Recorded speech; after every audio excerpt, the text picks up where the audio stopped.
Ngomong doang.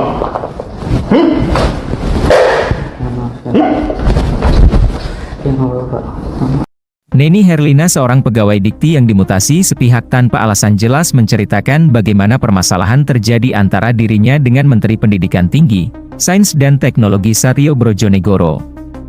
Neni Herlina membongkar sifat arogan Menteri Satrio yang sudah terjadi cukup lama. Situasi bersitegang dirinya dan Menteri Satrio sudah terjadi sejak pelantikan kabinet pemerintahan Prabowo Gibran. Neni Herlina mengaku bukan sekali dua kali tingkah Menteri Satrio membuat pegawainya akhirnya memutuskan untuk melakukan aksi demo. Neni mengungkap jika pemecatan dirinya yang terjadi pada Jumat 17 Januari kemarin adalah puncak dari perlakuan buruk Menteri Dikti tersebut. Melalui pengakuan Neni terungkap siapa korban yang ditampar oleh Menteri Satrio. Prof. Nizam itu menugaskan saya menjadi penanggung jawab rumah tangga. Nah itu apa namanya? Jadi saya mix gitu loh. Tapi sebenarnya fungsional saya adalah Pranata Humas. Barusan Ketua Pranata Humas sudah WA saya menyampaikan dukungannya. Insya Allah katanya gitu. Alhamdulillah. Itu Mbak Alia. Dikti itu Pranata Humas itu siapa sih? Jadi kita tuh pejabat fungsional ya, Kang Yayat. Kita ada beberapa orang yang sudah Pranata Humas. Ya karena kan ini perubahan nomenklatur ya. Dulu waktu kita jadi Diktiristek menjadi Kemdikbud ya, jadi kita berubah strukturnya seperti itu sih. Ini mungkin awal perkaranya tuh bagaimana sih bisa? Oh iya. Kamu belum baca WA saya ya? Tulisan saya ya? Oh, udah sih beberapa. Mungkin bisa di gara-gara hal sepele gitu. Ya cuma itu aja sih sebenarnya. Cuman jadi gini itu ketika saya menjalankan tugas tapi ya perlakuannya sudah begitu. Ini kesalahan pertama ya, itu yang waktu pertama kali.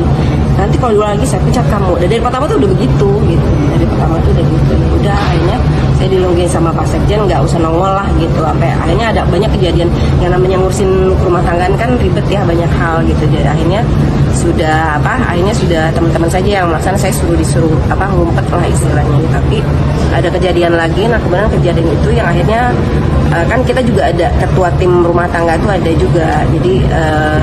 Jadi suatu saat di rumah dinas itu pasang internet, cuma ya saya bicara kesanan kayak itu aja, terlalu malam atau apa gitu kan. Sementara kita kan minta segera, karena Pak Menteri maunya segera, kita meminta mereka untuk menyegerakan gitu. Jadi akhirnya sampai malam kan akhirnya itu, tapi jadi marah gitu Menteri ya. Marah langsung dia nelfon ketua tim saya, kebetulan Mas Angga waktu itu lagi sakit, jadi nggak angkat telepon, itu udah malam-malam. Akhirnya nggak diangkat, langsung nggak diangkat kan, namanya orang sakit minum obat mungkin ketiduran gitu ya. Tapi akhirnya di WA saya pecat kamu kayak gitu. Jadi pemecatan langsung by WA?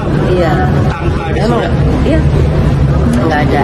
Terus udah gitu, karena kan kita juga kan dasar hukumnya nggak ada gitu. Udah kita juga akan Pak Sekjen kita yang tetap masuk yang masuk aja gitu kan. Karena ini justru transisi ini tugas beratnya itu ada di kami di rumah tangga. Kami harus menyiapkan ruangan, pimpinan kami ada sekian banyak gitu. Jadi kita tuh kadang lembur, kadang ini gitu. Kita terus berusaha melayani pimpinannya. Tapi kalau rasanya udah kita buat maksimal, tapi kok saya malah tiba-tiba hari Jumat itu karena mungkin masih melihat saya ada berkeliaran, Bapak Menteri langsung mendatangi saya ke lantai 8 langsung. Ya gitulah kejadiannya dengan tidak etis ya segitu, membentak saya, menyuruh saya keluar gitu di hadapan anak-anak warga kayak gitu, di depan staf saya gitu. Jadi memang sudah luar logika lah menurut saya gitu. Soal meja itu mungkin Meja itu sebenarnya dia pengen ganti meja itu, cuman ucapannya adalah tidak menghargai. kapan sih Bu pemecatan Ibu Neni gitu? Kemarin hari Jumat. Yang maksudnya yang mengusir ya. Kalau yang memecat mah dari ancamannya sih udah dari tanggal awal-awal dia wadah gitu. Ketika persoalan meja itu. Bu sejak Jumat sampai hari ini sudah ada komunikasi Pak Menteri dengan Ibu? Oh enggak.